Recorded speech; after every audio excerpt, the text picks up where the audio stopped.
The sand had fused into glass where the ship struck. It lay tilted, half swallowed by a dune that steamed faintly, as if the ground itself was still deciding whether to reject it. Nothing moved. Then the hiss began. It was steady, mechanical, intimate. It filled the cockpit first, then leaked through a rent in the hull and into the open air, a sound too regular for a world that had forgotten rhythm. With it came a second noise, the soft tick of cooling metal contracting in small, nervous complaints. A gloved hand pressed against the inner door. The pressure was deliberate. Servos responded with a muted whine. The hatch fell outward, struck glassed sand, and stayed there. The armored figure stepped down. His boots met the ground with a weight the desert did not expect. Fine cracks spidered outward beneath the sole, then stopped. He paused, balance adjusting, internal systems recalibrating against gravity that felt off, thinner, uneven. The hiss of his breathing synced, corrected, resumed its measured pace. Silence rushed in around it, as if the land had been holding its breath. The sky above was wrong, pale, washed, stretched thin like fabric left too long in the sun. Clouds hung in torn bands, unmoving, no traffic, no contrails, no satellites glinting at the edge of sight. Radiation clicked faintly against his sensors, a background murmur like insects behind walls.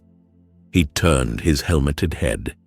To the east, a highway rose and fell in broken ribs. Vehicles lay where they had died, their frames eaten hollow, tires collapsed into themselves. Wind moved through them, producing a low, hollow moan that faded as quickly as it came.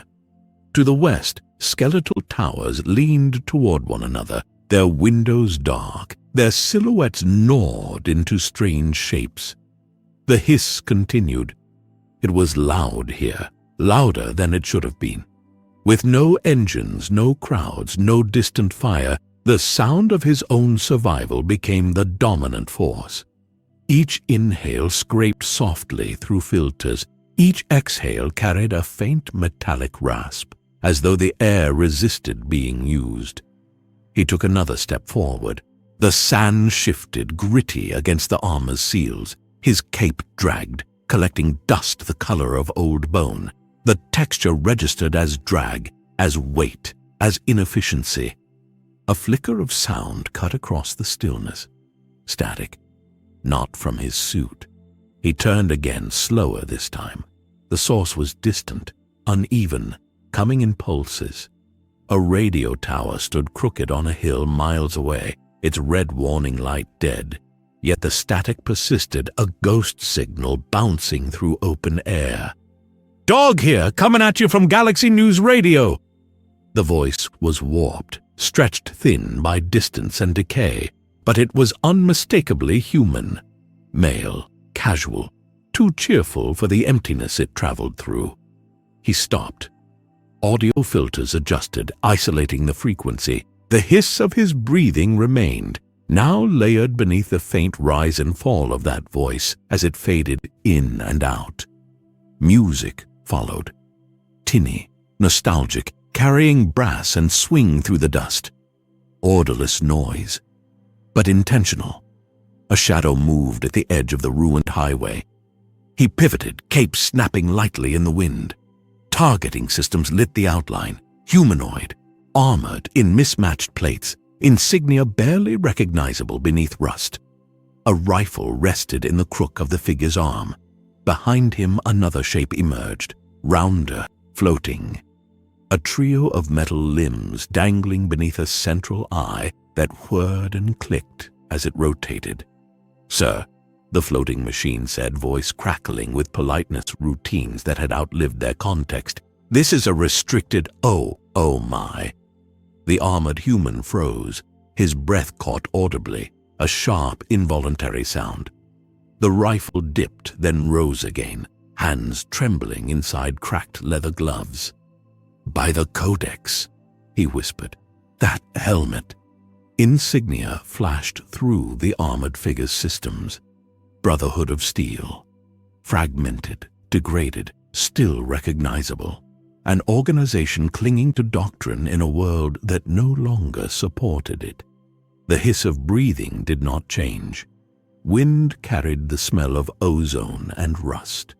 The glassed sand reflected light upward, painting the underside of clouds in a sickly glow. The floating machine drifted back a few inches, metal joints squealing softly. "I don't think this is a power armor variant," it muttered, optics narrowing. "Sir, I recommend we—" The armored man stepped back instead, boots crunching loudly. "Identify yourself." His voice cracked on the last word. "State your chapter and designation." No response came. The breathing filled the space between them, steady and inexorable. It pressed against exposed nerves, against the fragile idea that the world was knowable. The armored figure's hand twitched toward his weapon's trigger, then stopped, as if his body had decided before his mind could catch up. From farther down the road, another sound joined the static and the wind, a low growl, wet and uneven. Shapes shifted among the cars. Something with too many teeth scraped claws along metal, savoring the noise. The floating machine spun, sensors lighting. "Hostiles detected! Oh dear! Oh dear!" The armored figure did not move. He stared, visor reflecting a distorted image of black armor against pale sky. The presence before him did not radiate heat or noise or threat in the way raiders or mutants did.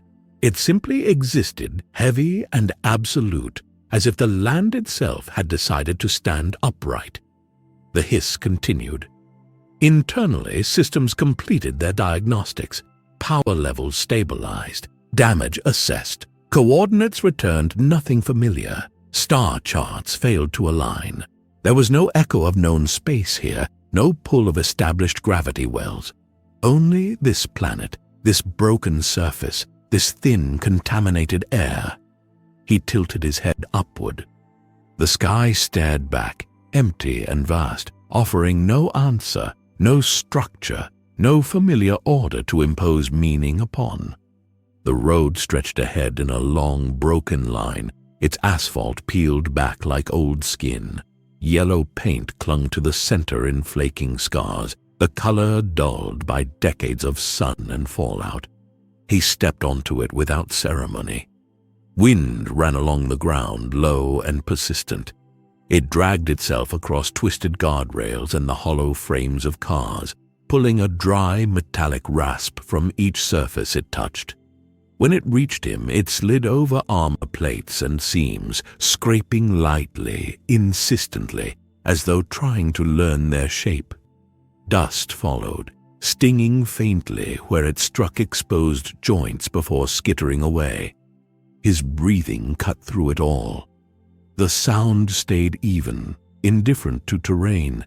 Each step produced a muted impact, boot to asphalt, asphalt to substructure, followed by a faint echo that vanished too quickly to be useful.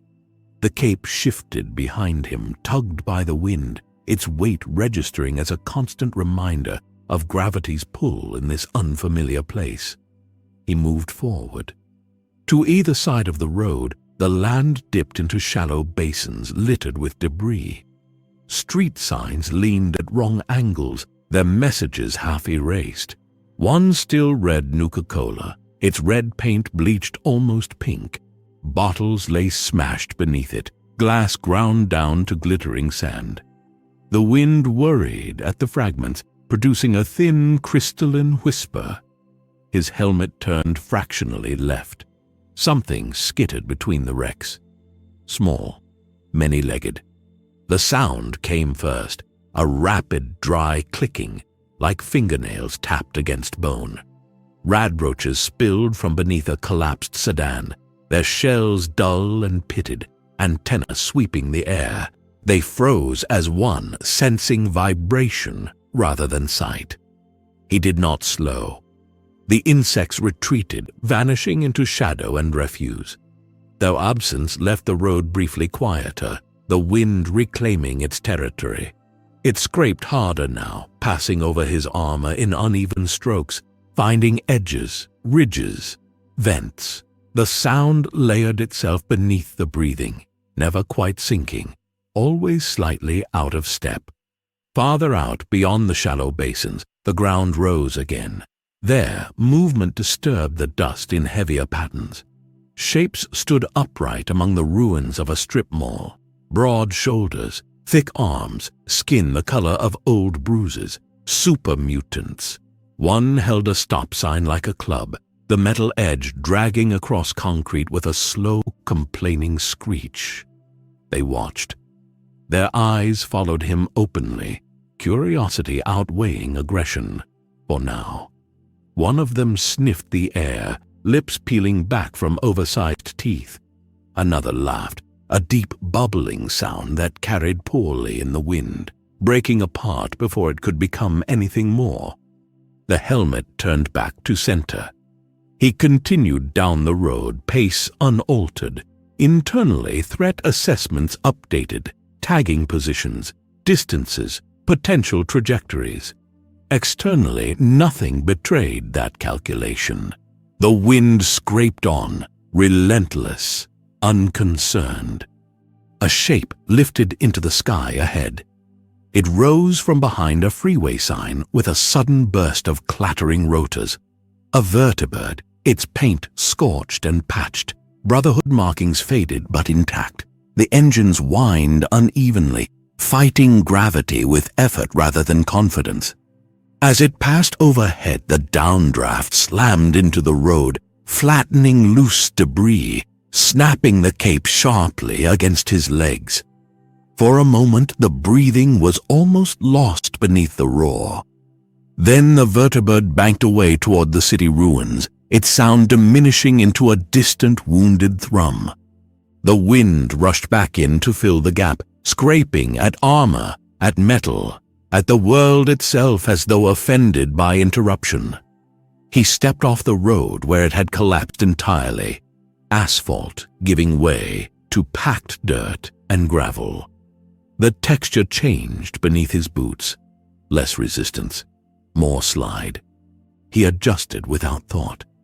A billboard loomed ahead, its image nearly gone. Only the outline of a smiling cartoon family remained, faces eaten away by time. Beneath it, something large shifted.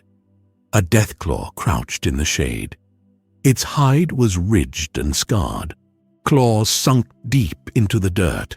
It lifted its head slowly, nostrils flaring. The wind carried scent toward it, oil, scorched metal, something unfamiliar layered over both. The creature's tail twitched, carving a shallow furrow. The world narrowed to distance and angle. He stopped.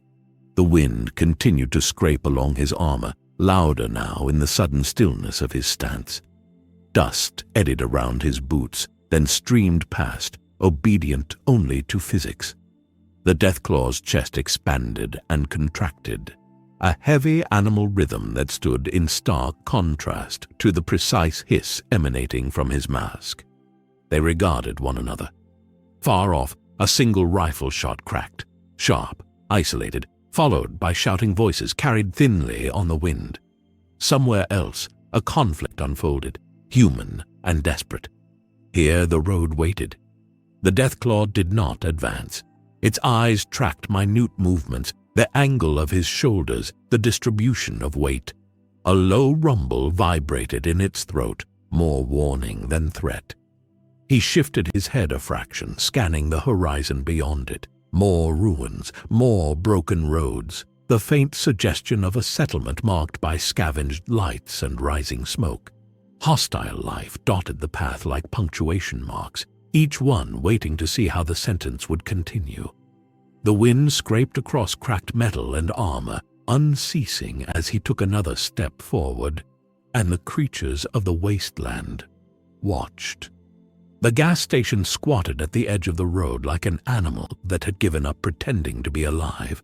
Its canopy sagged, one corner collapsed entirely, and the pumps beneath it leaned at odd angles, hoses stiff with age. The air around it crackled softly. Click, click, click. The sound came from inside his helmet first, radiation counters registering a persistent presence, but it did not stop there.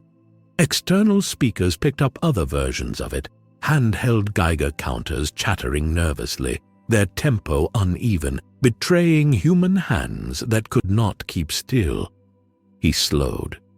The wind thinned here, broken by walls and scrap barricades welded into place. In its absence, smaller sounds rose to prominence, loose tin rattling, boots scraping on concrete, the faint electric whine of jury-rigged lights strung beneath the canopy. His breathing filled the gap. A figure rose from behind a stack of sandbags near the station's front door. Then another, raiders, clothes layered in scavenged armor, faces hidden behind mismatched masks and goggles. Their weapons came up in reflex, barrels wavering as they tried to decide what they were seeing. "Holy hell," one muttered. The Geiger counter in his hand spiked, clicking faster, louder. "You seeing this?" A woman stepped forward, confidence forced into her posture. She wore a leather coat patched with faded Vault-Tec fabric, the numbers almost worn away. A rifle rested against her shoulder, finger close but not yet committed. "This is our turf," she said. Her voice echoed thinly off concrete and rusted steel. "Turn around, real slow." The clicking intensified. Another raider leaned out from behind a pump, his weapon modified beyond recognition, wires taped crudely along the stock. His Geiger counter was taped to the barrel, its chatter syncing unpleasantly with the metallic rasp of the armored figure's breathing. Click, click, click, click. The sound crawled into the space between them, layered over the hiss, over the faint electrical buzz of the station's lights. It made the silence feel brittle, ready to fracture. He took one step forward. Boot met concrete with a dull, final thud. Dust puffed outward, then settled. The raiders flinched as one, fingers tightening. A shot did not come, but the promise of it sharpened. "Back up!" someone shouted from inside the station. "That ain't power armor, look at it!" The woman's eyes flickered over the black plates, the smoothness unmarred by insignia she recognized. Her Geiger counter screamed now, an erratic staccato. "Doesn't matter what it is," she said. "It bleeds or it breaks." Behind her, a Mr. Handy drifted out through a hole smashed in the wall. Its paint was scorched, one arm missing entirely, the remaining claw flexing and releasing in a loop it could no longer correct.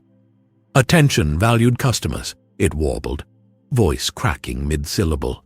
"This establishment is currently under independent management. Please refrain from "oh my, sir, you are not on the approved customer list." Its eye darted, sensors overloading as they tried to reconcile readings that did not fit their programming. Steam vented from a damaged seam with a thin whistle. The breathing did not change. Inside his helmet, systems catalogued heart rates, micro-movements, the faint tremor in hands gripping triggers. Fear expressed as data points, aggression hovering just beneath it. A door slammed somewhere behind the raiders. Boots ran. More bodies crowded into the forecourt, weapons raised, overlapping fields of fire born of instinct rather than training. "Is that one of them Enclave freaks?" a voice hissed. "No insignia," another replied. "Don't look right." A raider with a shock baton took a step too far forward, curiosity overtaking caution. The baton crackled, blue-white arcs snapping against the air with a wet sound. The Geiger counter on his belt spiked wildly, clicking so fast it blurred into a rattle. "Hey!" the woman snapped. "Get back!" He moved again. Not fast, not slow, simply forward. The hiss of his breathing grew louder as distance closed. The clicking from the counters became frantic. overlapping rhythms colliding into noise. One raider stumbled backward, heel catching on a hose. Another swore under his breath, rifle jerking upward. A ghoul emerged from the station's shadow, skin stretched tight and glossy, eyes clouded but alert. He squinted at the armored figure, head cocked. "Well, I'll be damned," the ghoul rasped. "That's new!" The woman's jaw clenched. "Doesn't matter," she said again, but the words were thinner now. "Last warning." The air felt charged, thick with ozone from faulty electronics and the sharp tang of old fuel. His boots crossed an invisible line marked only by the raider's collective intake of breath. A trigger tightened. The Geiger counters screamed, and the standoff broke. The first shot cracked the air like a snapped bone.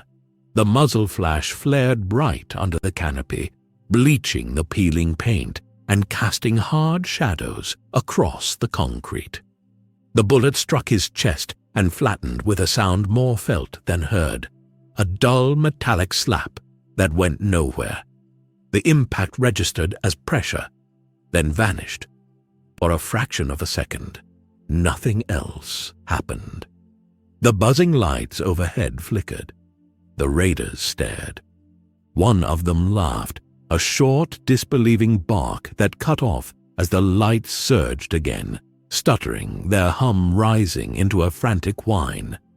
He raised his hand. The motion was small, economical, fingers curling as if around something invisible. The man with the shock baton jerked violently. His feet left the ground, boots kicking uselessly as his body slammed sideways into a pump with a wet, hollow thud. Metal screamed as the pump tore loose from its base, sparks showering the forecourt. The baton clattered away, its arcs snapping once before dying. The buzzing lights cut out. Darkness fell unevenly, broken only by the weak glow of handheld screens, muzzle flashes, and the pale green wash of a Mr. Handy's eye as it spun in panicked circles. "Jesus!" someone shouted. Another raider fired. The round went wide, punching through the station's glassless window.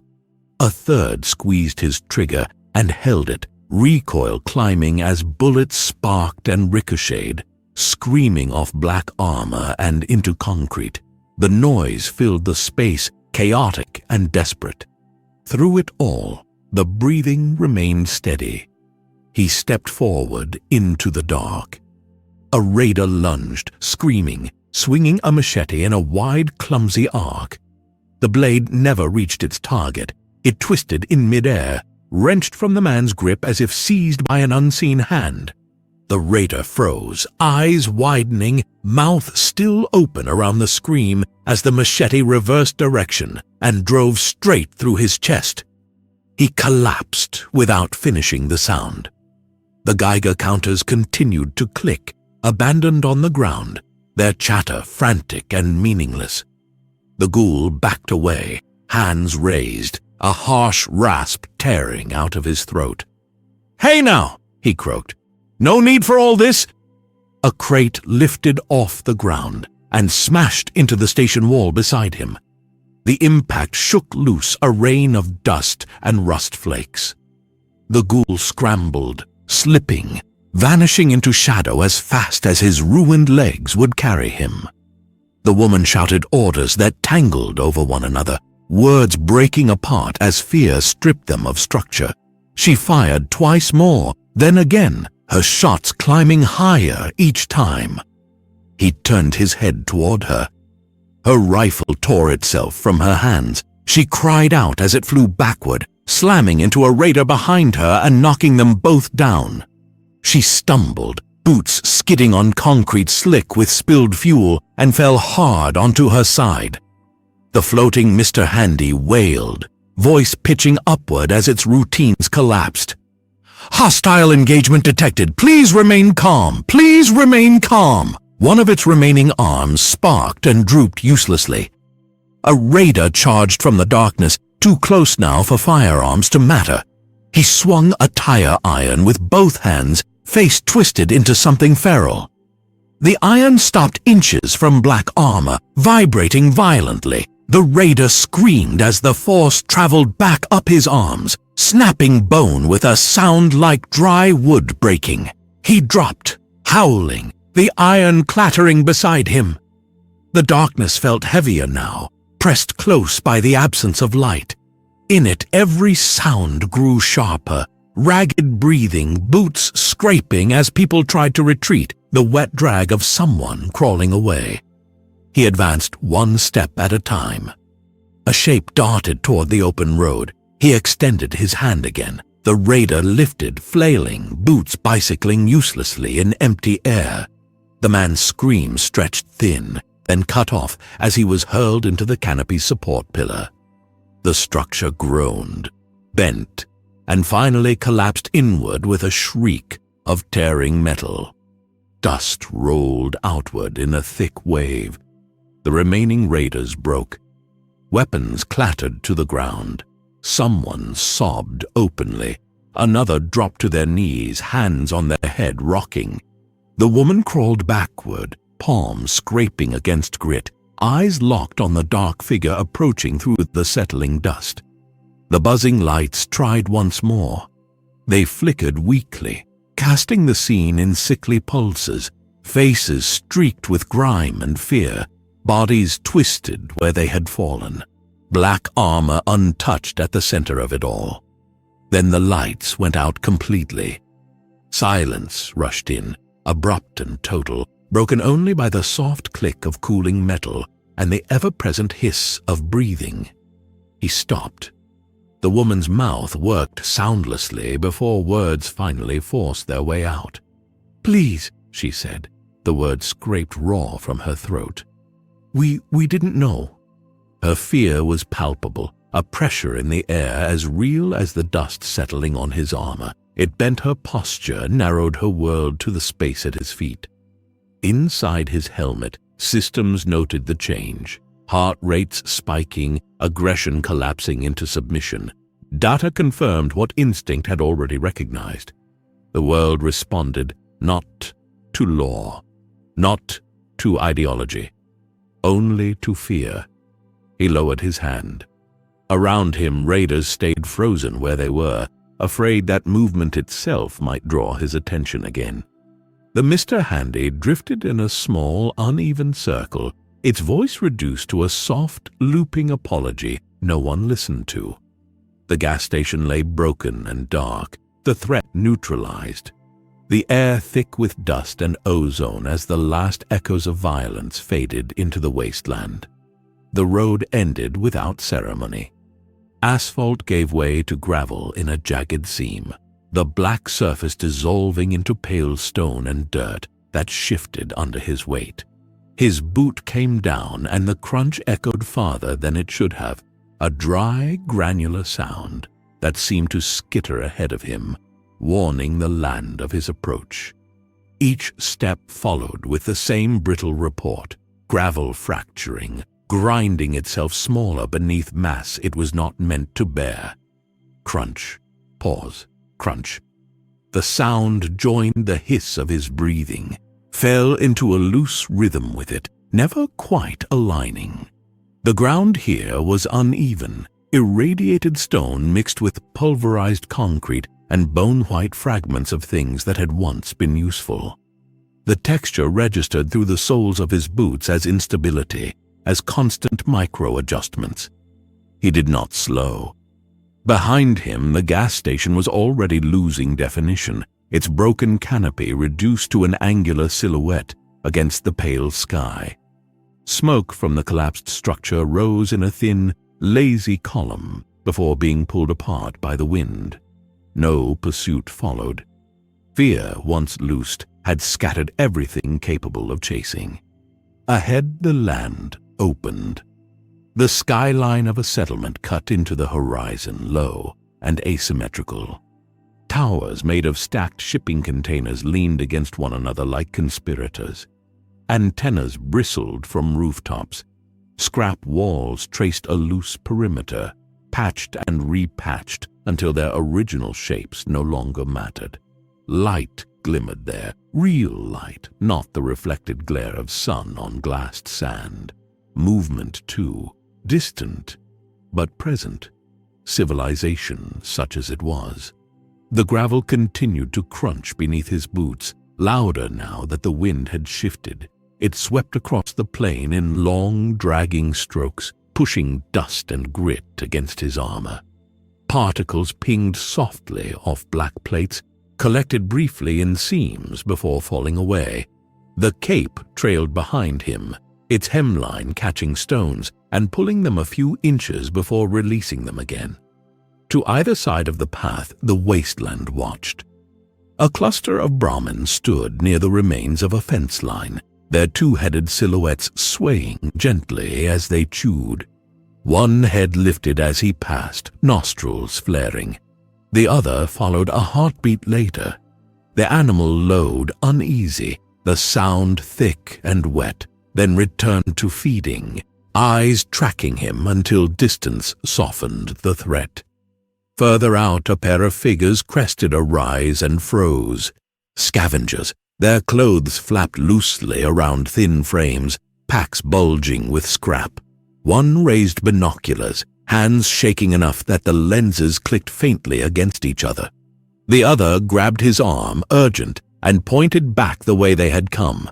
They vanished moments later, boots kicking up small clouds of dust as they ran.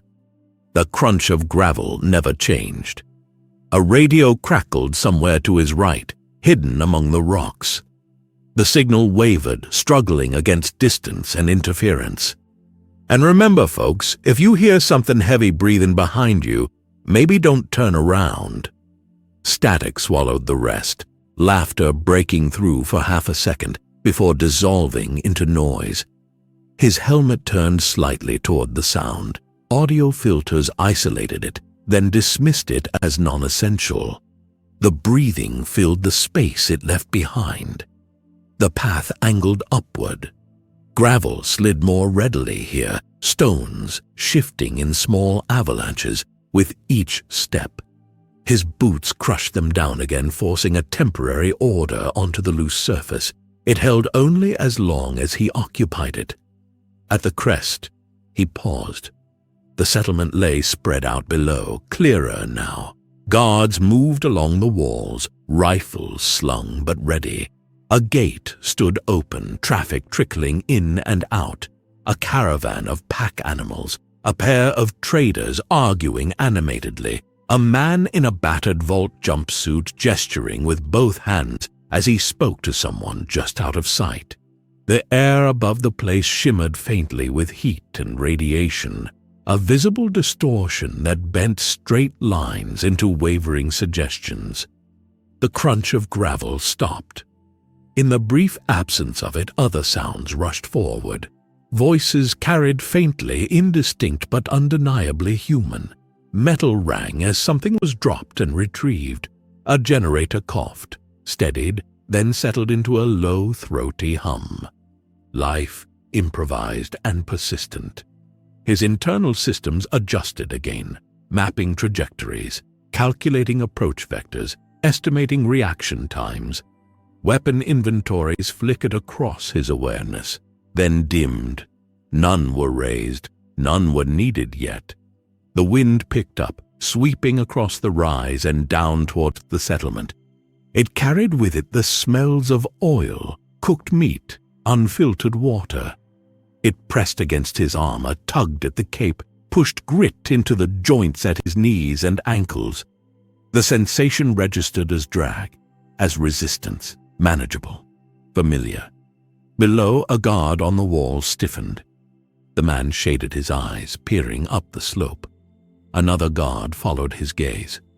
A third joined them, hand lifting slowly toward the stock of his rifle. None of them spoke, but their posture shifted, bodies angling unconsciously toward defense. The breathing remained steady. He stepped forward again, boots biting into gravel, crushing it into smaller, more compliant pieces. The sound rolled down the slope ahead of him, announcing his descent long before his silhouette fully cleared the rise. Crunch. Each step, carried him closer to the settlement, closer to voices that would falter, to hands that would tighten around weapons, to fear that would ripple outward ahead of him like a warning. He did not hesitate. Isolation had been an option. The open road stretched endlessly behind him, empty and silent, offering nothing but distance. He chose forward motion. The gravel continued to break beneath his boots as he descended toward the gathered structures and waiting eyes, the sound marking each step with deliberate finality. The settlement announced itself with noise before words. Metal rang as the first warning bell was struck, hard, panicked blows that sent vibrations skittering along the scrap wall. The sound climbed, bounced, fractured, then settled into a steady, urgent cadence. Somewhere behind the barricades, voices rose in answer. "Contact at the north approach. Big one. Real big. Is that power armor?" The crunch of gravel slowed, then stopped. He stood at the edge of cleared ground where scavenged debris gave way to deliberate construction. The wall rose higher than it had looked from the ridge.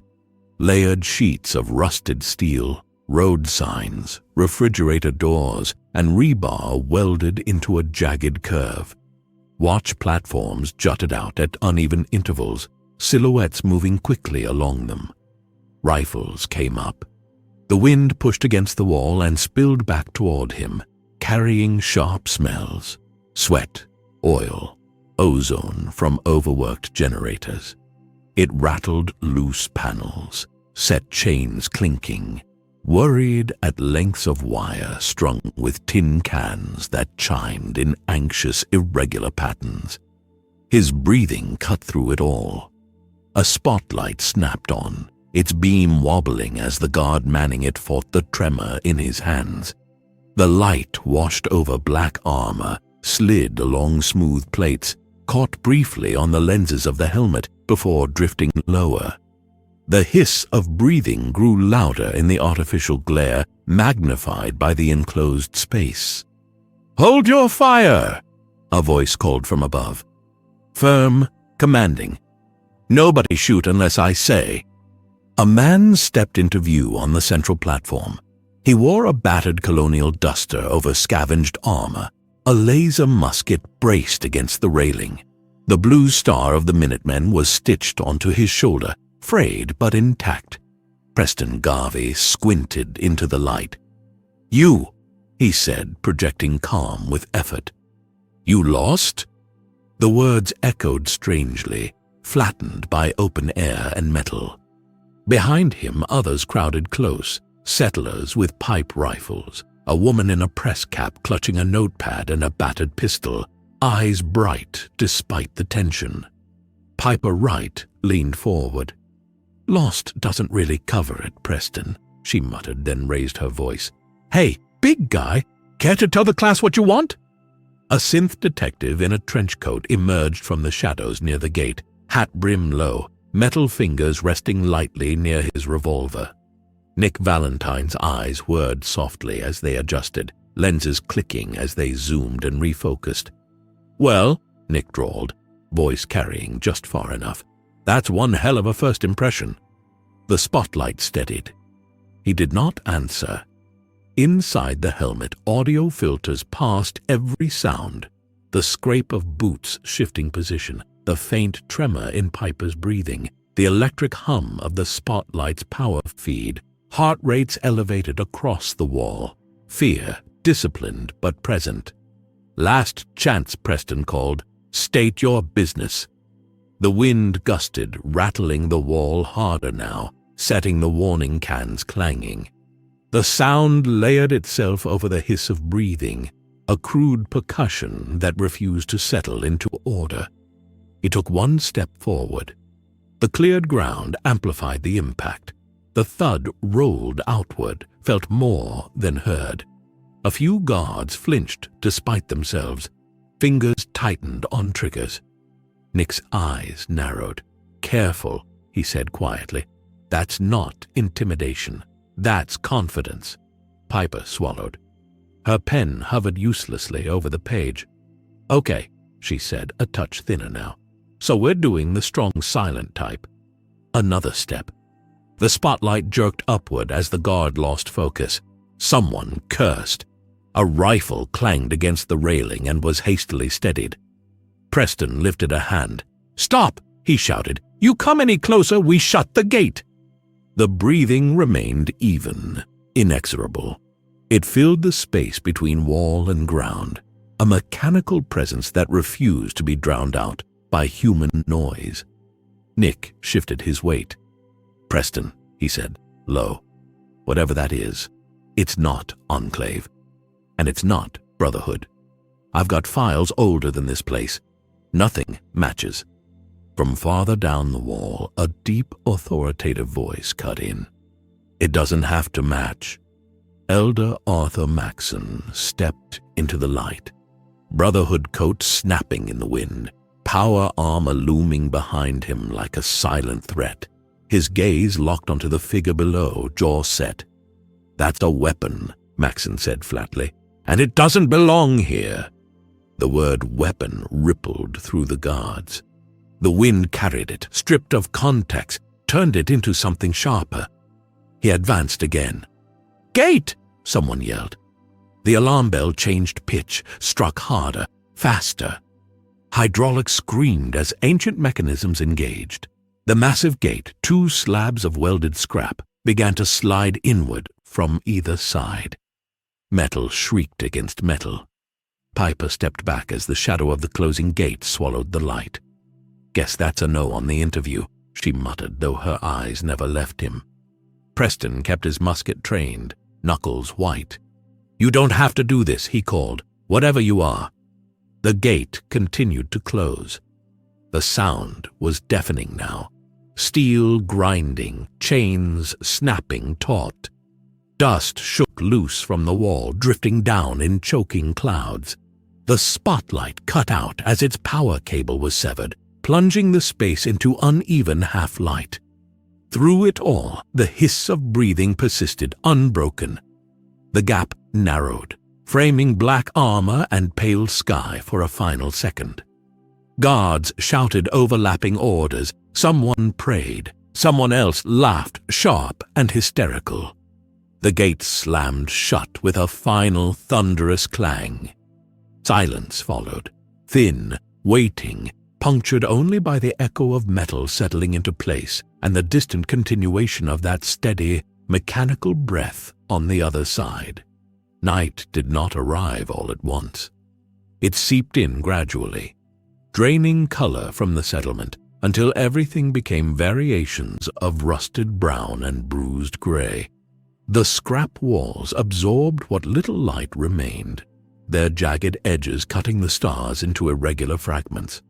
Inside, illumination came from improvised sources: oil lamps, bare bulbs, lanterns powered by generators that coughed and rattled somewhere deep within the maze of structures. Those generators never stopped talking. They muttered in low, uneven throbs, a mechanical heartbeat that carried through metal walkways and plywood floors. The sound threaded itself beneath every other noise, binding the settlement together with vibration rather than trust.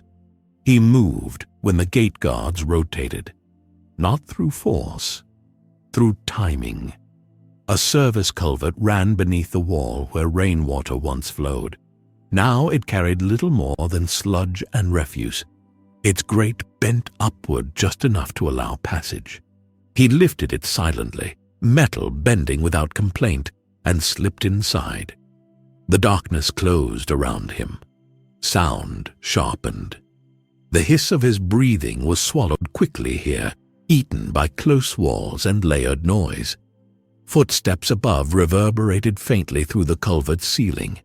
Voices drifted down through cracks, snatches of argument, laughter that died too fast, the clink of caps changing hands. He emerged behind a stack of shipping containers welded into a 3-story tower. The ground here was hard-packed dirt, stained dark in places that had nothing to do with oil.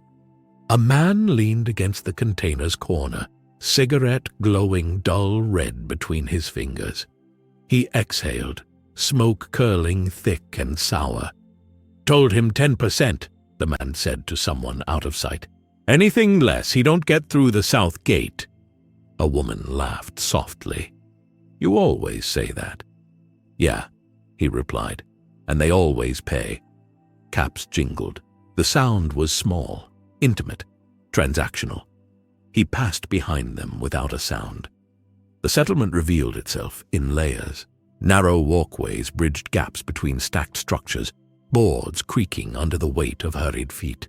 Tarps flapped overhead, snapping lightly in the night breeze. Light spilled from doorways where deals were made and promises quietly broken. Near the central square, a group clustered around a barrel fire. Faces glowed orange and then vanished as the flames shifted. A man with a shock baton rested it casually across his knees, its inactive hum barely audible. Another cleaned a pipe rifle with meticulous care, hands steady, expression bored. "Shipment's late," someone muttered. "Always is," came the reply. "Doesn't matter.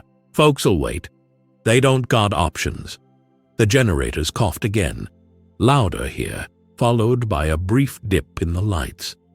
A collective groan rippled through the square, then faded as power stabilized. No one looked surprised. He paused in shadow, helmet angled just enough to take in the scene. A Brahmin caravan had been halted near a checkpoint. Guards flanked it, rifles slung but fingers resting close to triggers. The caravan leader argued quietly with a man wearing a patched Minutemen insignia, frayed to near nothing, who shook his head with practiced sympathy. "Rules are rules," the man said. "You want inside, you pay the toll." "I already paid at the gate," the leader snapped. The man smiled without warmth. That was the gate. Coins changed hands again. The generators hummed on. Further in, a narrow alley funneled foot traffic toward a low building reinforced with extra plating. A hand-painted sign hung crooked above the door. "Clinic." A line waited there, silent and tense. Inside, voices rose and fell, one calm, one desperate. "I can't take any more," a woman pleaded. "You don't have a choice," came the reply, flat and tired. "Hold still." Metal clinked. Someone whimpered. The door closed. He moved on. At the edge of the settlement near the old highway ramp, a Brotherhood patrol stood apart from the rest. Power armor loomed, her silhouettes rigid, imposing. They spoke in low voices, heads inclined toward one another. "Maxson won't like this," one said. "Maxson doesn't have to live here," another replied. "We do." A laugh followed, humorless. "You saying that out loud?" The patrol shifted as one, discipline overriding dissent. Their conversation ended, swallowed by the ever-present generator hum. He slipped past them, unnoticed. Above, on a raised platform overlooking the square, Piper Wright leaned against a railing, notebook tucked under her arm. She watched everything, eyes sharp, attention flicking from face to face. A man approached her, whispered something she wrote down quickly before shaking her head. "Off the record," she said, "or not at all." The man scowled and walked away. Nearby, Nick Valentine stood half in shadow, half in light, coat collar turned up. His eyes tracked movement with mechanical patience, lenses clicking softly as they adjusted.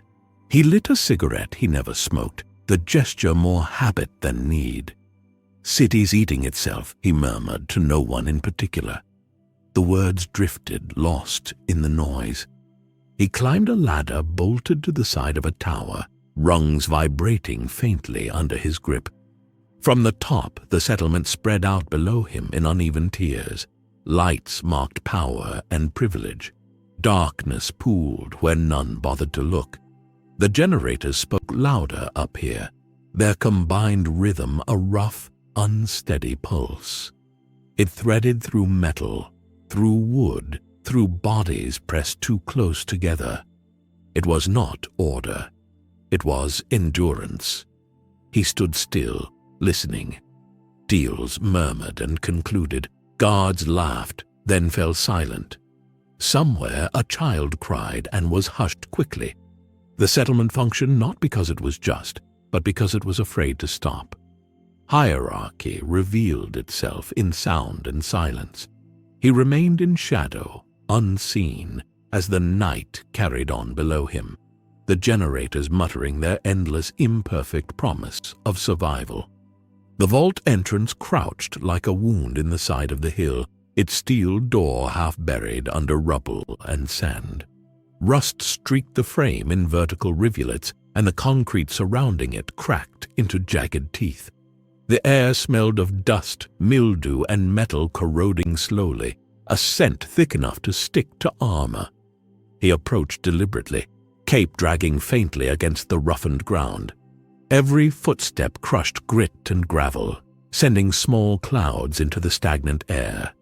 Inside the helmet, sensors hummed in low, constant verification. Radioactive particles, air density, temperature. The readings told him nothing of what awaited beyond the door. Click, click, click. A Geiger counter lay abandoned near the entrance, its rapid pace marking faint residual radiation. He tilted his head, letting the hiss of his breathing layer over the counter's frantic stutter. Inside, the vault waited silent. He pressed his hand against the steel door. The surface was cold, rough with years of neglect. Fingers traced rivets and seams. The plate resisted slightly before the servo-assisted wrist allowed him to push. The door groaned in response, a low, reluctant moan of compressed springs and unlubricated hinges. Dust spiraled down from above, coating the shoulders of his black armor. Inside, darkness waited. He stepped through. The vault's corridor stretched before him, narrow, metallic, claustrophobic.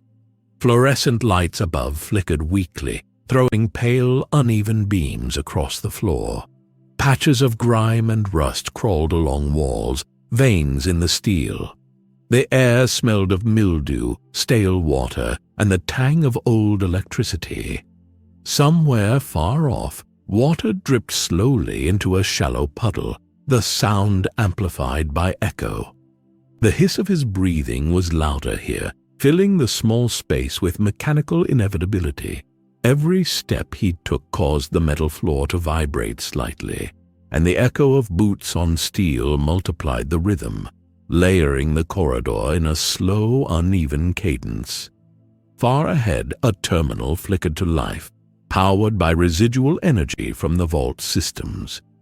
Green text scrolled across the screen, unreadable without effort, but its glow illuminated the walls enough to reveal the skeletons of broken crates, tools scattered and rusted, and a toppled wheelchair. He paused. Sensors detected pre-war equipment, generators, control panels, locked storage units. Everything was intact in form, though life had long since left it.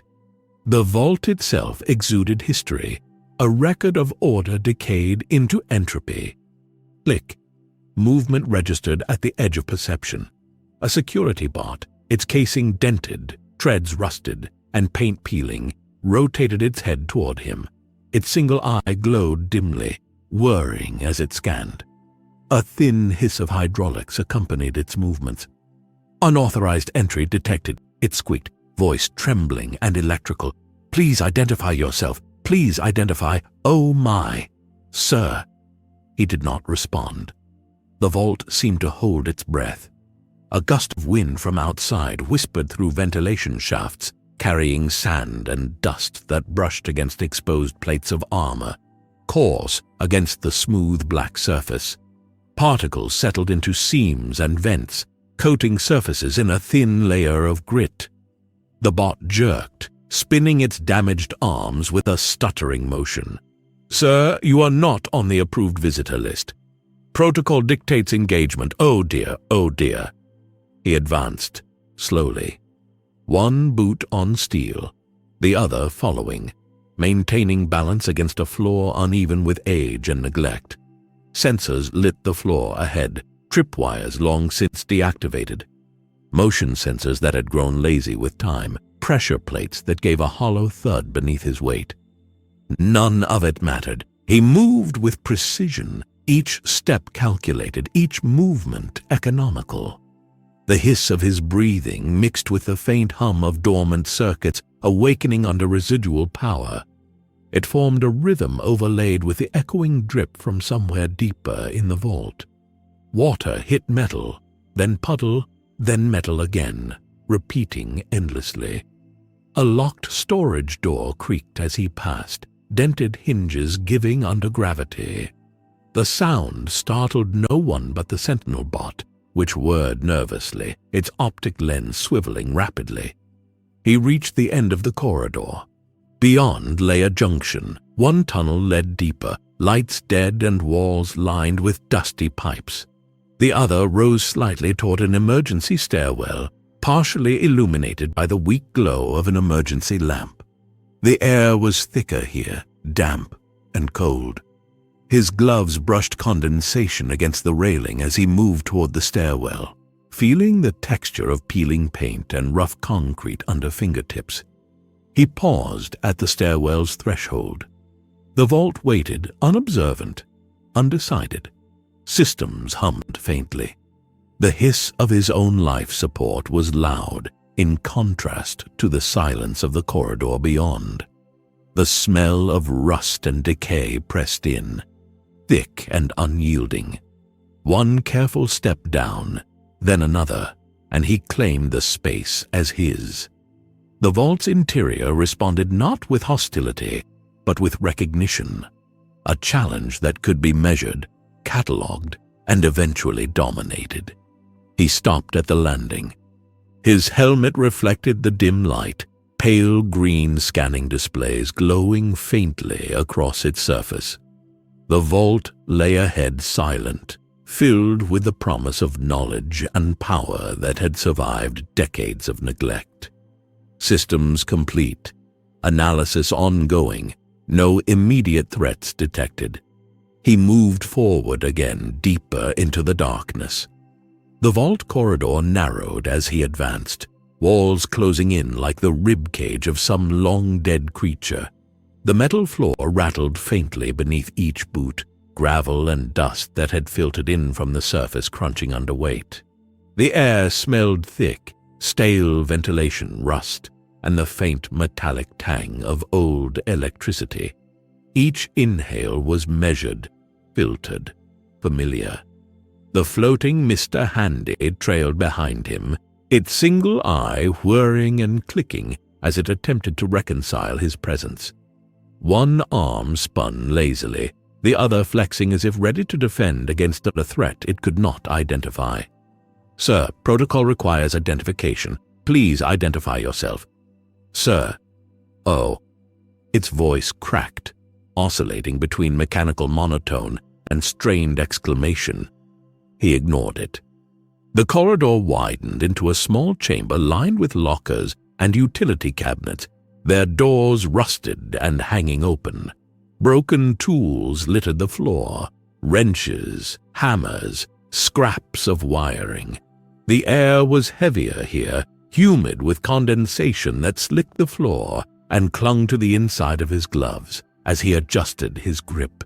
Each movement sent a shiver of cold metal across his arms.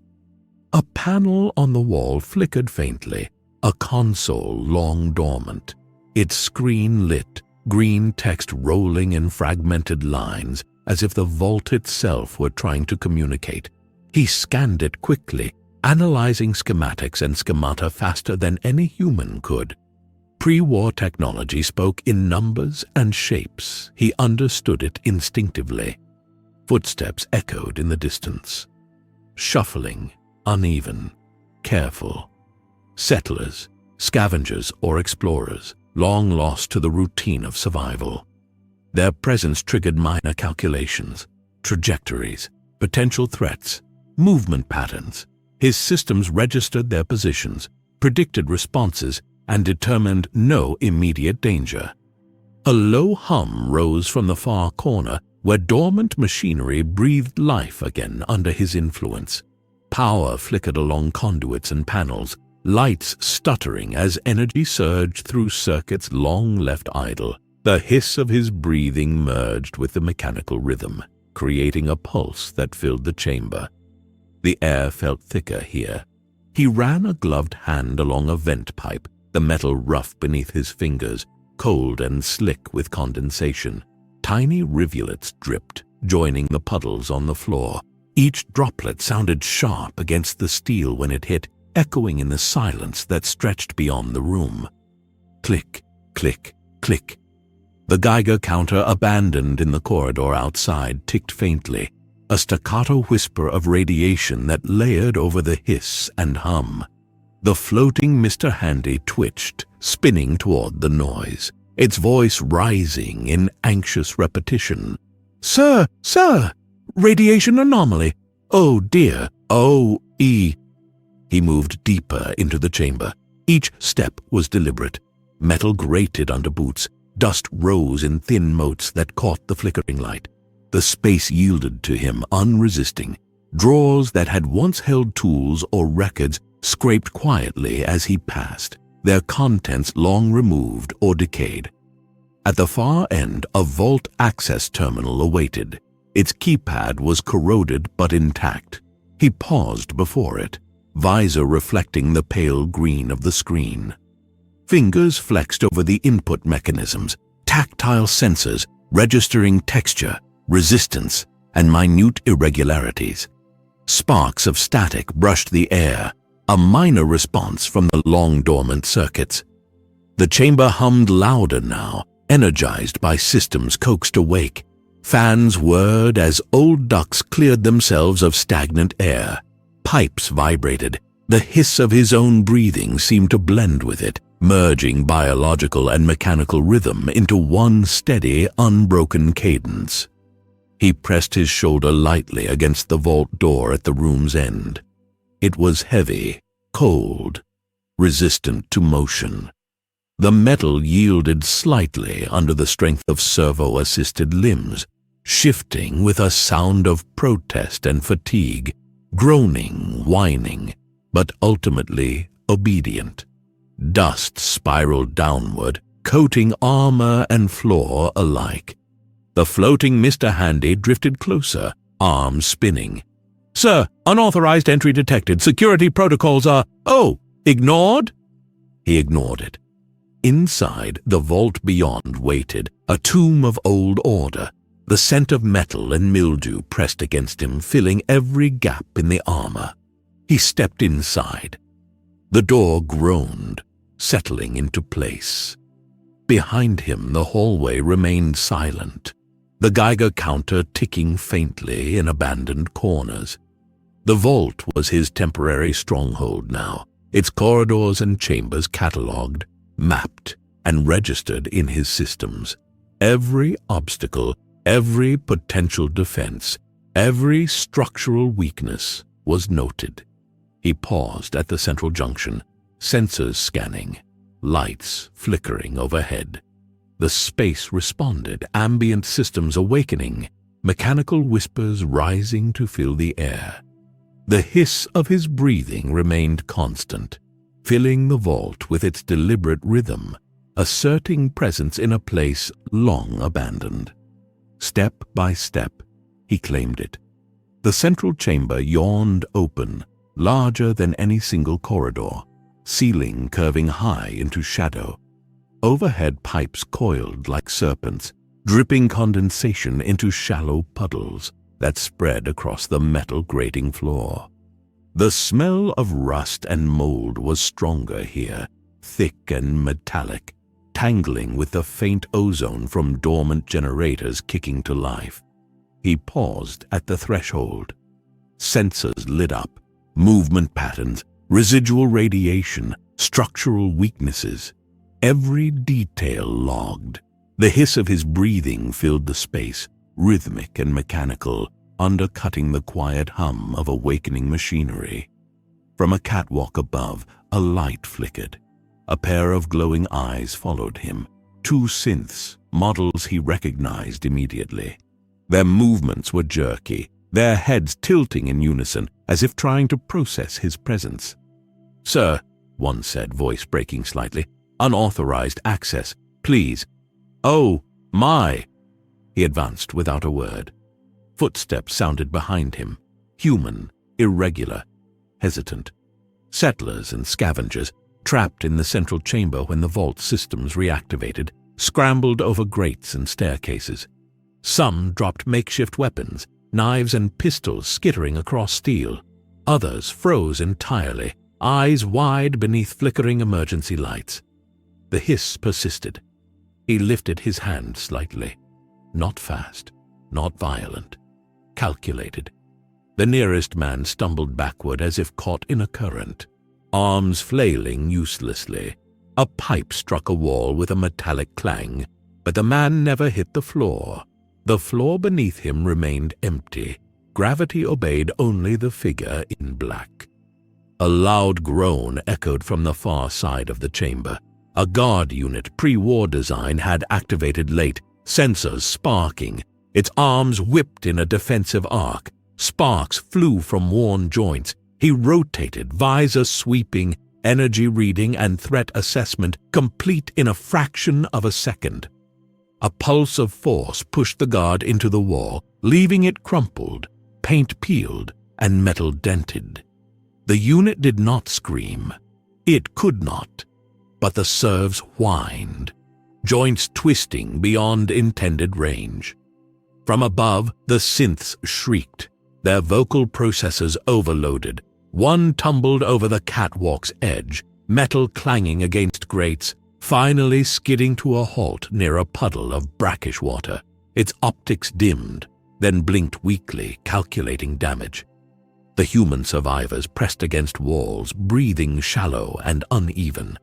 Their bodies registered panic, muscles tight, eyes darting, every movement mapped and logged by his internal sensors. A deep guttural noise rose from a collapsed maintenance corridor.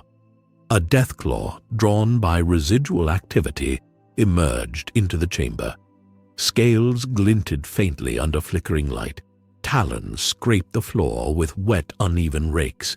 It growled, low and vibrating. The hiss of his breathing did not falter. He turned toward the creature. 1 step. 2. The Deathclaw lunged. The world contracted to motion, weight, sound, and resistance. Its claws struck the air where he had been seconds before. The impact carried no substance. It collided with nothing. The creature skidded, rebalanced, snapping its jaws as he advanced. His cape shifted, brushing across the floor, catching light in a ripple of black. He extended a hand, another pulse of invisible force. The Deathclaw's momentum halted mid-lunge, muscles strained, claws scraping futilely across metal. It roared, body convulsing against the unseen pressure holding it in place. Its tail lashed, knocking a guard unconscious, but the wave of motion passed harmlessly through him. From above, loose lights swung violently, wiring sparking. A console tipped, screens shattering. The chamber vibrated with the Deathclaw's frustrated power and the residual hum of emergency systems. He advanced another step. Settlers and remaining synths pressed further back. Panic radiated outward. The air thickened with fear, metallic scent, sweat ozone, and the faint tang of machine oil. The hiss of his breathing layered over all, mechanical and unwavering, a constant rhythm in a space collapsing into chaos. He reached the center of the chamber. The Deathclaw froze entirely, serves of its body registering stress it could not release. The humans and synths clung to walls, utterly still, unable to reconcile the presence before them. The chamber waited, and he moved on. The chamber beyond the central hall narrowed suddenly, forcing movement into a single line along rusted catwalks suspended over open maintenance pits. Pipes snaked along the walls, dripping condensation that hit metal with a sharp, echoing plink. The smell was thick here, damp concrete, mildew, and the sharp tang of ozone from overloaded circuitry. He advanced steadily, boots crunching faintly against the metal grating, cape brushing against railing supports. The hiss of his breathing filled the tunnel, mechanical and methodical, in sync with the faint vibration of failing lights overhead. From the shadows, a faint clatter. Raiders, escaped from surface patrols or long-term inhabitants hiding within vault niches, emerged, weapons raised. Pipe rifles, jagged blades, and crude pistols aimed at him, hands shaking. "Stop!" one shouted. His voice cracked and echoed down the corridor. "We mean you no harm!" The hiss persisted, unwavering. He paused only long enough to tilt his head, sensors tracking movement, assessing threat trajectories.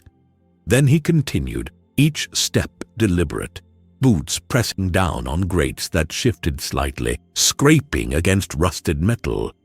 One of the raiders lunged, a knife glinting under the flickering light. He raised his hand slightly. The man's momentum froze mid-step, limbs rigid, body suspended in air. Panic etched across his face, eyes wide. He sagged to the floor only when released, sprawled and gasping. A generator in the ceiling sputtered, sparks flying as circuits overloaded.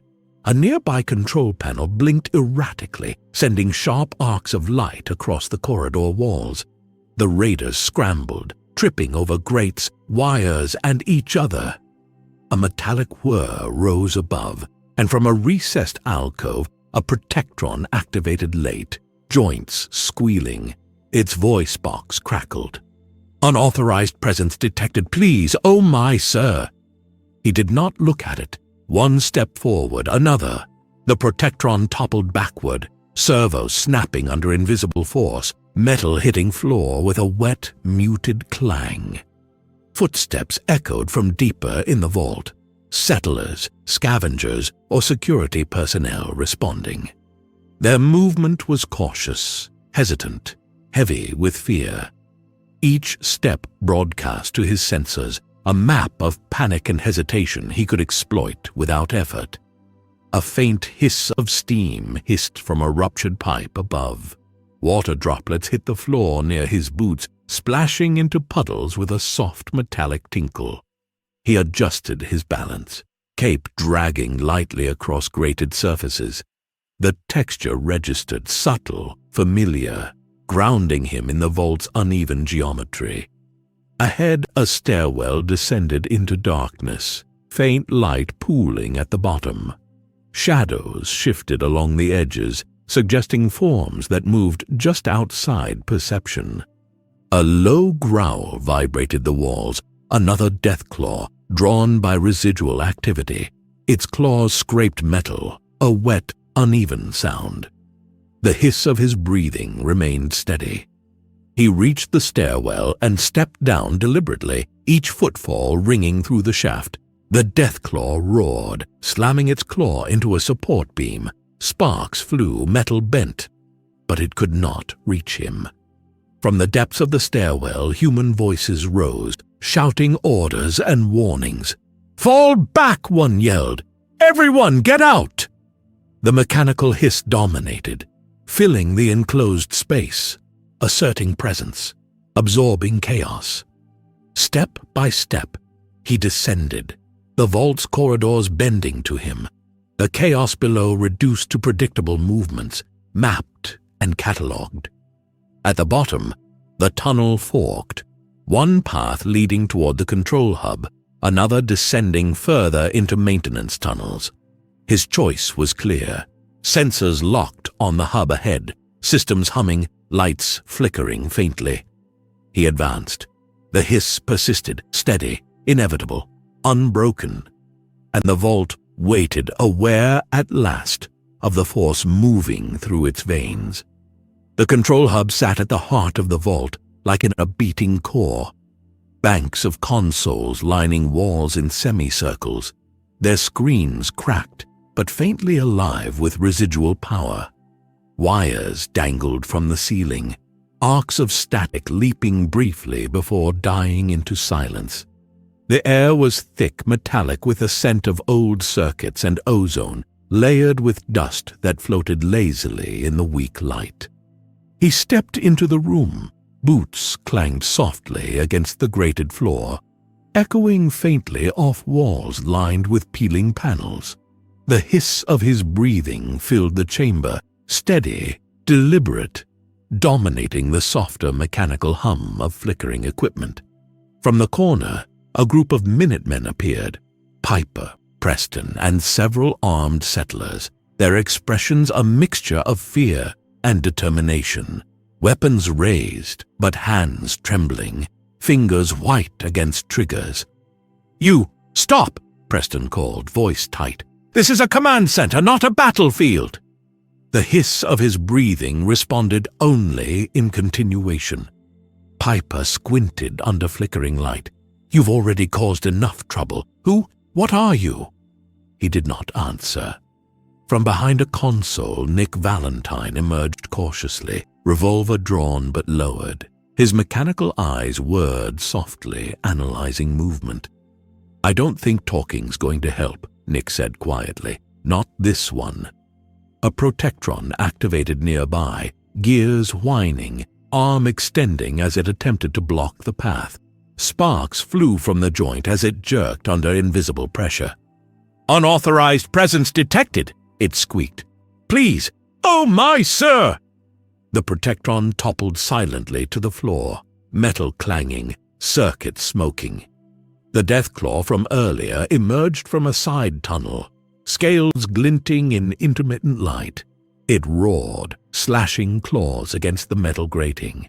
But he raised a hand, and it froze mid-swing, talons scraping harmlessly across the floor, muscles taut but useless. The Minutemen backed toward the consoles, eyes wide.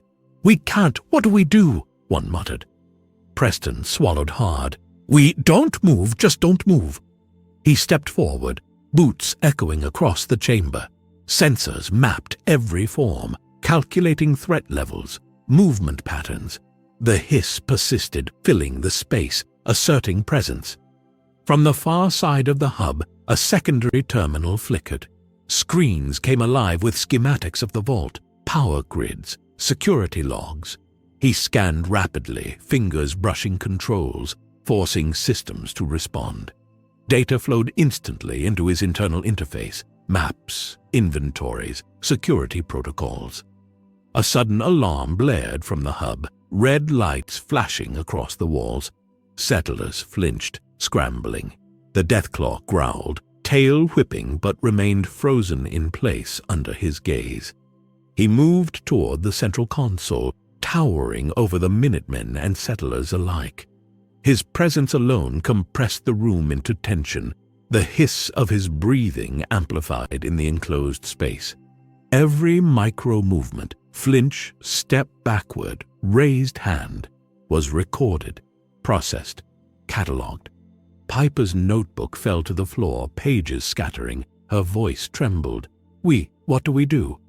He ignored them. A final calculated step placed him in front of the hub's main terminal.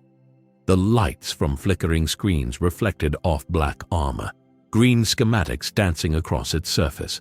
The hiss filled the room entirely now, blending with static and alarms into a single dominant rhythm. Control was his. The vault's systems responded, alive, catalogued, awaiting command. He paused only long enough to confirm it, and then moved deeper toward what the hub revealed, unseen and unstoppable. The main vault chamber stretched before him like a skeletal hand, walls lined with dormant terminals and shattered screens. Pipes hung from the ceiling in tangled coils, dripping condensation into shallow puddles that hissed when they hit the grated floor. The air was heavy with metallic tang, ozone from overworked circuits, rust, and the damp, sour smell of mildew baked into the vault over decades. He stepped into the space deliberately, boots clanging softly against the grates, cape brushing along the edges, dragging faintly in the thin layer of dust and grime.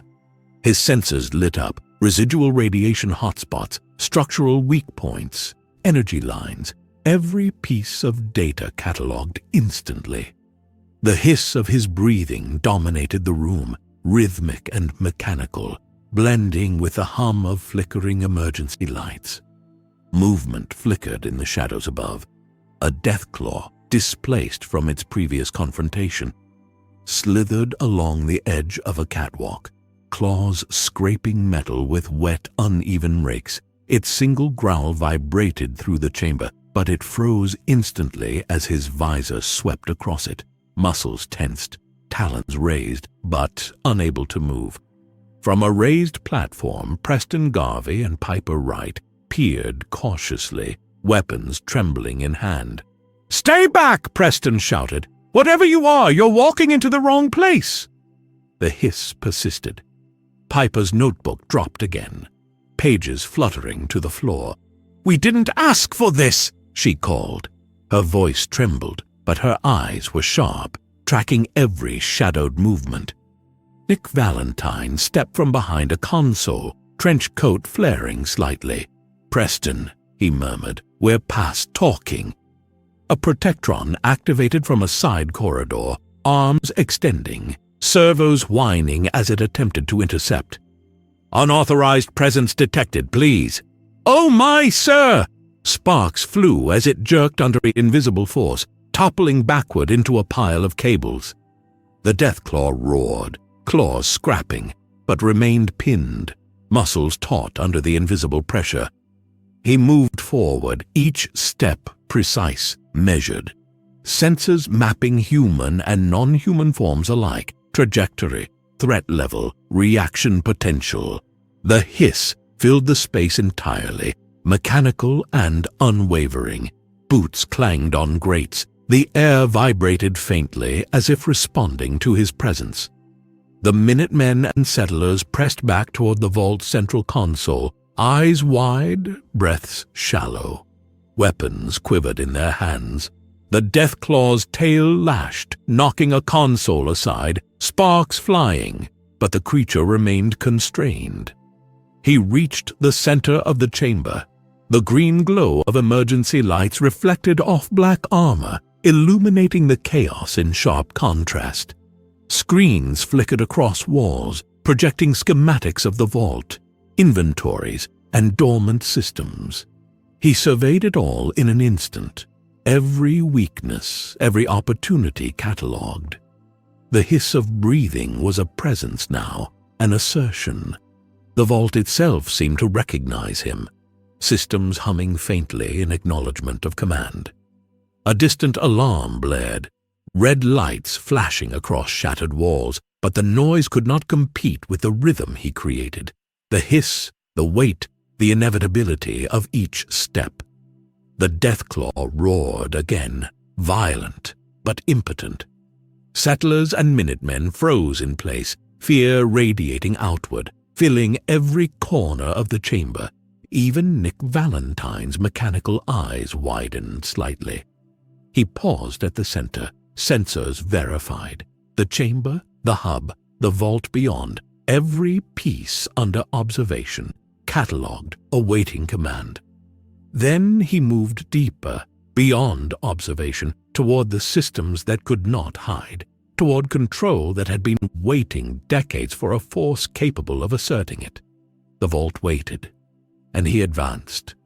The vault felt different now, alive, but not in the way of humans or settlers. It pulsed faintly, circuits humming, lights flickering as if uncertain, responding to his presence. The corridors seemed narrower, ceilings lower, shadows stretching unevenly across walls streaked with rust. The air was thick and metallic, clinging to armor and skin alike, heavy with ozone and the scent of damp machinery. He moved forward deliberately, boots scraping lightly against grated floors, cape brushing metal railings, dust stirring in thin clouds around him. The hiss of his breathing filled the tunnels, constant, unyielding, overlaid on the low hum of generators struggling to stabilize. From the side, the distant groan of a failing support beam echoed down a service tunnel. Sparks leapt from exposed wiring where corrosion had eaten through insulation. Somewhere in the depths, a protectron collapsed, servos seized and joints twisted by prior encounters. Its shrill, broken voice sputtered, "Unauthorized! Oh my, sir! Protocol!" before falling silent. He paused at the edge of the maintenance hub. The fallout of his earlier conquest was everywhere. Overturned consoles, shattered screens, scorched metal. Settlers who had survived the initial confrontation cowered against walls, eyes wide, bodies pressed to concrete, trembling. The faint smell of sweat and fear mixed with ozone and rust. A distant alarm blared somewhere in the vault. Red lights flashed weakly, projecting jittering shadows across the walls. The Deathclaw from earlier panted in a corner, restrained by invisible force, talons scraping fruitlessly at the floor. Its eyes tracked him, violent, alive, but impotent. Footsteps echoed faintly behind him. Preston and Piper were still alive, flanking Nick Valentine, who advanced slowly with a revolver ready but hesitant. "We can't just let this go," Preston whispered, voice tight, "but we're outmatched." He turned slightly, observing them, not with curiosity, but calculation. Sensors logged heart rates, micro-movements, subtle shifts in weight.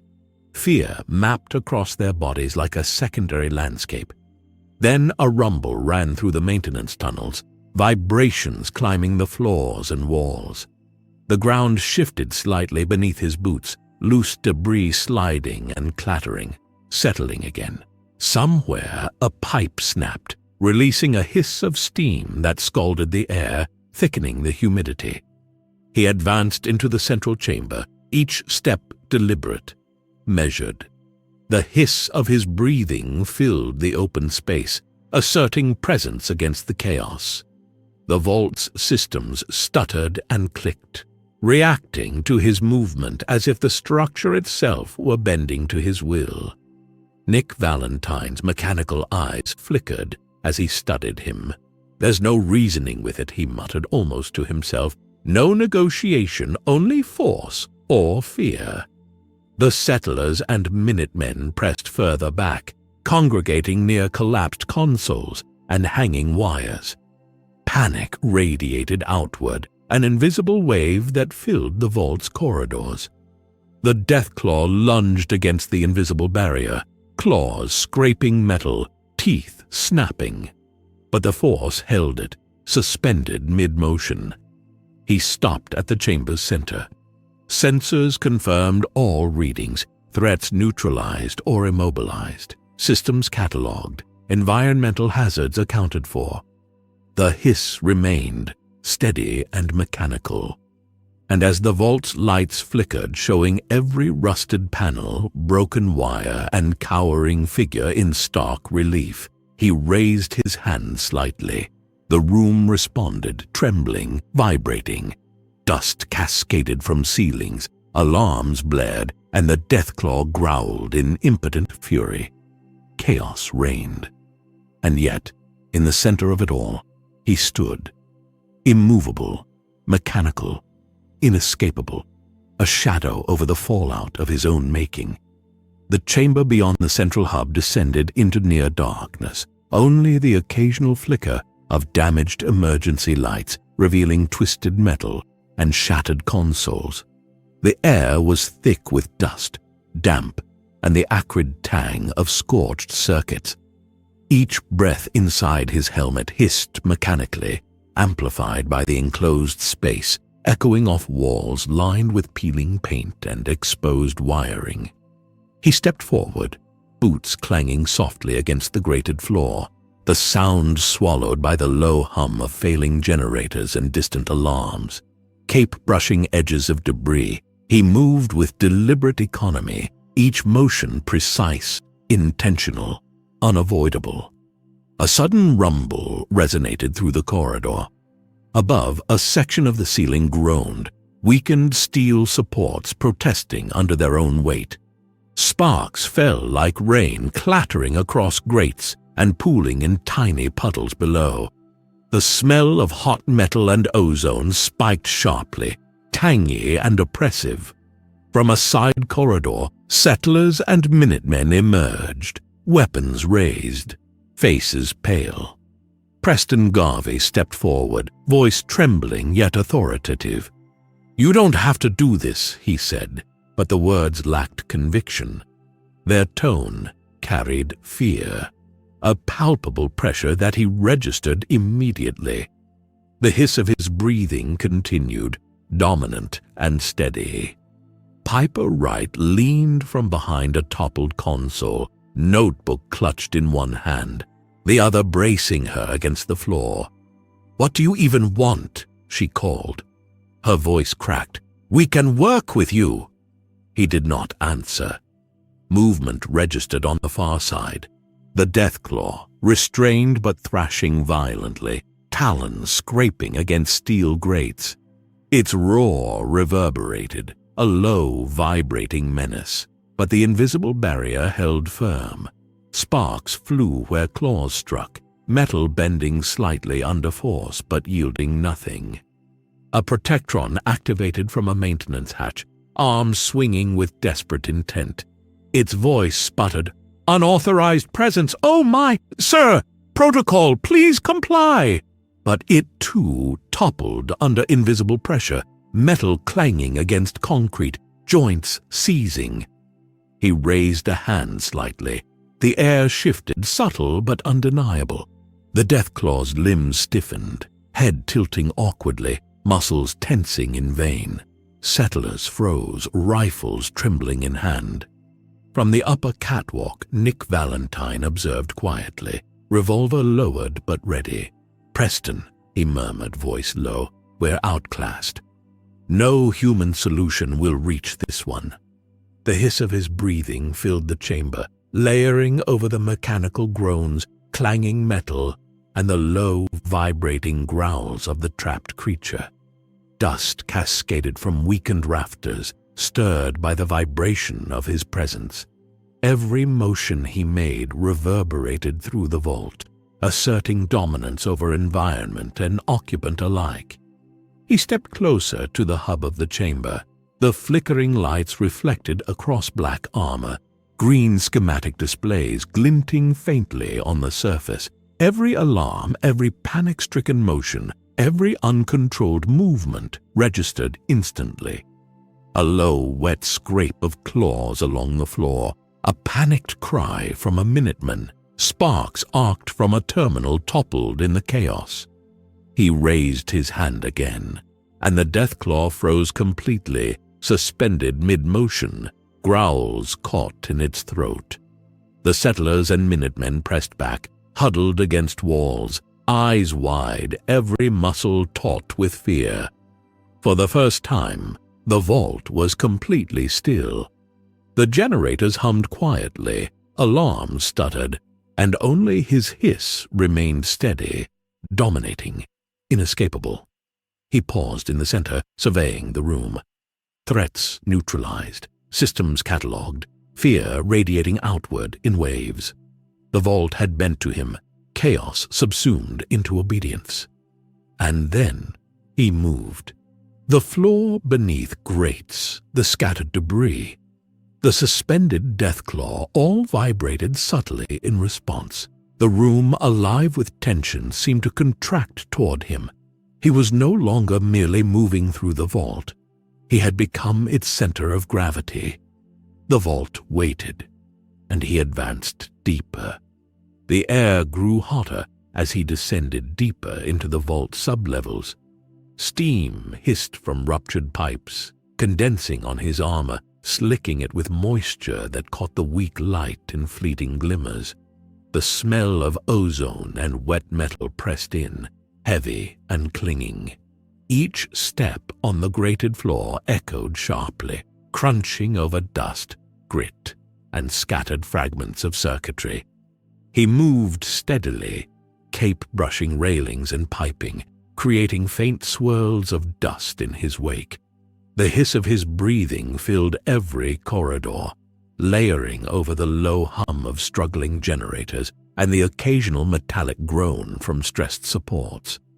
From a side tunnel, a lone synth appeared, its body scarred, optics flickering. "Sir, please, unauthorized entry." Its voice faltered, warbling as it attempted to assert protocol, one hand extended as if to shield itself. He raised a hand slightly. The synth froze, joints locked mid-motion, a mechanical marionette suspended by invisible threads. Sparks from failing servos rained softly onto the floor. Deeper still, he encountered a barricade of twisted metal and shattered doors, evidence of settlers' desperate attempts to hold the line. Preston and Piper were huddled behind it, guns pressed forward, shaking. Piper's notebook was pressed to her chest, pages crumpled and fluttering from his presence. "Stop!" Preston shouted, voice hoarse. "You don't need to keep—" The words faltered under the hiss. A low rumble came from further down the hall, echoing through the metal and concrete. A second Deathclaw emerged, drawn by residual vibrations from previous encounters. It roared, scales glinting dimly, claws scraping against the grated floor. It lunged, but halted mid-motion, muscles straining, talons raking empty air, trapped by the same invisible force that restrained its companion. Dust swirled in the corridor as air pressure shifted slightly under the force. The settlers flinched, pressing against walls, feet scraping metal. The hiss of his breathing dominated the space, mechanical, constant, unyielding. From the catwalk above, Nick Valentine's optics clicked quietly. "This isn't just fear," he murmured. "It's control. Absolute control." The floor beneath him shivered lightly as he adjusted stance, cape brushing against sharp edges of metal piping. Sparks rained from a nearby broken console where cables had shorted. Steam hissed louder, thickening the already oppressive air. He stepped toward the barricade. Settlers froze, weapons shaking. Piper's lips parted in a silent plea. Preston's knuckles whitened on the rifle stock. He raised his hand. The second Deathclaw froze mid-lunge, the first still suspended in the previous chamber. Both creatures' bodies tensed, muscles straining futilely against invisible bonds. Settlers and Minutemen collectively inhaled, bodies stiffening in reflexive anticipation. A generator shuddered and coughed sparks. Metal doors vibrated slightly on their hinges. The vault's infrastructure trembled, responding subtly to his presence as if alive and obedient. The hiss persisted, steady and dominating. He stepped forward again, moving past the barricade into the sub-level labyrinth. Every footfall crushed grit, dust, and scattered debris. Systems registered micro-vibrations from walls and floors, energy lines, and the faint electrical hum of residual power. In the dim, flickering light, the vault's depths yielded to him. Corridors bending, shadows stretching. Silence punctuated only by hiss, spark, and the trembling of life suspended by unseen authority. He advanced. The vault had begun to recognize him, not as intruder, not as invader, but as inevitable. The sublevels waited, and he moved deeper. The lower chamber yawned before him like a dark wound in the vault's skeleton. Broken terminals littered the floor, their screens cracked, wires dangling in chaotic coils. The air was thick and heavy, metallic with the tang of rust, ozone, and lingering humidity from ruptured pipes. Steam hissed intermittently, curling into the weak light, casting shifting shadows across the grated floor. He stepped inside, boots clanging softly against the metal grating, cape brushing debris and railings, stirring dust in faint, swirling clouds.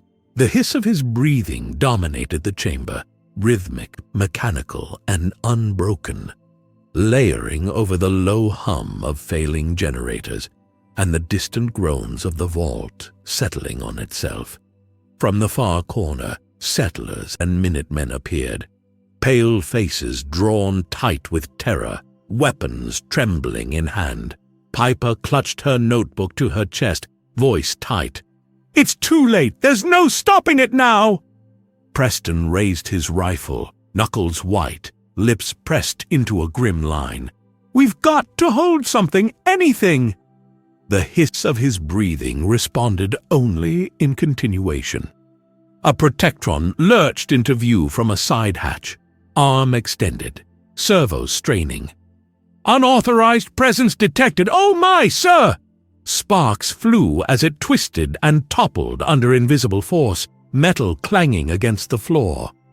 The Deathclaws, both from earlier, slammed claws and tails against the grates in fury, growls vibrating the air, scales glinting in flickering emergency lights. But they were restrained, bodies tense, powerless, muscles straining in futile resistance. He moved forward, boots crunching lightly against debris. Dust swirled in the air, catching weak illumination. Steam hissed from ruptured pipes, hot and sharp against the metallic tang in the chamber. His sensors swept every corner, every movement, every heartbeat, every potential threat, catalogued and analyzed in real time. Nick Valentine watched from behind a toppled console, revolver lowered, mechanical optics whirring softly. "Preston," he muttered, voice low, "we're beyond reasoning. This isn't survival anymore, it's domination." He paused in the center of the chamber, raising a hand slightly. The Deathclaws froze mid-motion, suspended perfectly, claws scraping uselessly against the floor. Settlers pressed against walls, every muscle taut, breaths shallow. Panic radiated outward, filling the air like a living thing. The hiss of his breathing filled every space between the structural beams, the wires, the debris, asserting presence, inevitability. Generators stuttered, alarms sputtered, emergency lights flickered, every system responding to the force he exerted simply by being there. Step by step, he moved toward the central console of the lower chamber, its panels cracked and wires sparking. Systems that had lain dormant decades began to respond, screens flickering, schematics scrolling, inventory lists, and security logs populating in real time. The vault's sub-levels trembled subtly under the weight of his presence, debris rattling faintly, dust falling in slow arcs, metal groaning. The hiss dominated all perception, unbroken and mechanical. He stopped at the central console, systems catalogued, threats neutralized, fear radiating outward. The vault waited, and he advanced. The deepest chamber of the vault opened before him like a void, walls lined with dormant machinery and fractured consoles. Pipes snaked across the ceiling, dripping condensation into puddles that hissed faintly when they struck metal. The air was thick with ozone, rust, and the damp scent of machinery long abandoned. He stepped forward deliberately, boots crunching against scattered debris, twisted wiring, shattered glass, fragments of pre-war technology. His cape brushed railings and piping, stirring dust in thin clouds. The hiss of his breathing filled the chamber, steady, mechanical, and unrelenting, layering over the faint hum of failing generators and distant alarms. From the far end, Preston, Piper, and a handful of settlers pressed against walls, weapons trembling. Faces were pale, eyes wide with terror. "You can't do this," Preston shouted, voice tight, breaking under panic. "We'll stop you!" The hiss responded, indifferent. A protectron activated from a recessed hatch, servos whining. "Unauthorized, sir. Protocol requires, oh my! Sparks flew from twisted joints as it toppled under invisible force, metal clanging against grates. The two Deathclaws from earlier pressed at the edges of the chamber, talons scraping against the floor, growls vibrating the air, muscles tensed, eyes wild, but they remained pinned mid-motion. He advanced toward the central machinery, each step precise, boots crushing dust and debris, cape trailing in slow arcs. The hiss filled the vault entirely, dominating all other sound, growls, alarms, metallic groans, and human panic.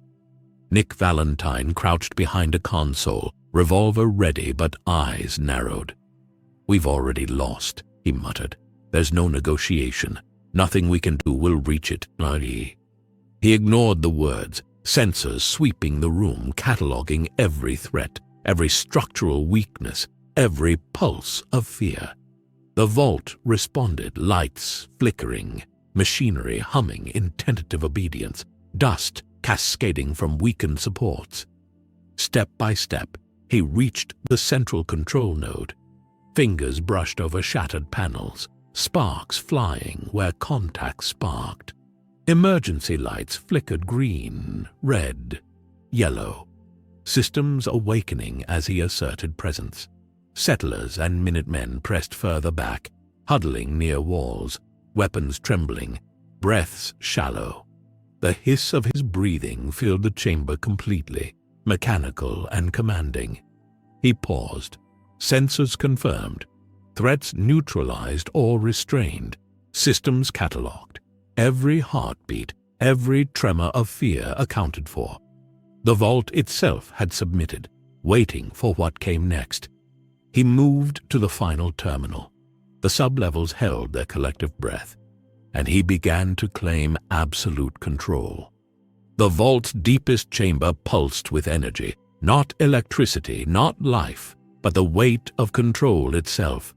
Sparks arced from fractured consoles, steam hissed from ruptured pipes, and the acrid tang of ozone and rust filled every corner. Dust swirled in weak green and red light, settling slowly over debris and shattered machinery. He stood at the center, black armor reflecting the fractured glow of flickering monitors. The hiss of his breathing was constant, mechanical, a metronome overlaid on chaos, vibrating through metal, dust, and air alike. Every sensor, every system, every presence in the room was catalogued, measured, and held in check. The settlers pressed against walls, Minutemen trembling, weapons lowered but useless in their hands. Piper clutched her notebook, lips parted in disbelief. Preston's hands trembled, knuckles white against the rifle stock.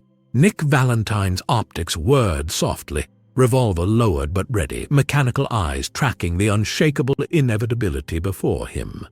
From the shadows, the Deathclaws thrashed, restrained mid-motion. Talons scraped uselessly across grates, muscles strained against invisible bonds. Growls rumbled through the chamber, resonant, impotent, swallowed by the hiss. He lifted a hand slowly. The vault responded. Lights flickered, machinery hummed faintly in obedience. Debris quivered, dust cascaded from ceilings. The air seemed to contract toward him. The final terminal at the heart of the chamber came alive under his touch. Systems that had lain dormant for decades blinked and hummed. Schematics scrolling, security protocols aligning, inventories and power grids flickering into submission. Data flowed like water into his mind. The vault, the sublevels, the surface defenses, even the locations of the settlements above, all catalogued, mapped, ready. Piper whispered, barely audible. What does it want?" Nick's mechanical voice responded, low and almost resigned. "It isn't about want. It's about control. Absolute control." He paused, sensors sweeping the room one last time. Every heartbeat, every tremor of fear, every micro-motion of metal and flesh recorded and catalogued. The vault had yielded entirely, all resistance neutralized or restrained. Then he moved forward, deeper into the systems, merging with the machinery itself. The hiss filled every cavity, vibrating through walls, floors, and ceilings, overlaid on the hum of generators and alarms. The Deathclaws remained suspended, the settlers frozen in disbelief, the vault trembling in acquiescence. He pressed a final sequence on the terminal. Lights surged, consoles blinked, and for a moment the entire chamber seemed to exhale, acknowledging the new order. The hiss persisted, steady, mechanical, eternal. The vault waited, and for the first time in decades it had a master. The sub-levels were silent now, the chaos subdued, the fear pervasive but contained. The survivors pressed against walls, minds racing, bodies trembling. But the presence at the center of it all was unyielding. A new authority had arrived. He stood alone, black armor gleaming faintly in fractured light. The hiss of breathing unwavering, the vault's heartbeat now synchronized with his own. The wasteland above would never forget the force that had claimed the depths below. And in the quiet aftermath, the vault waited. For nothing, for no one, but him.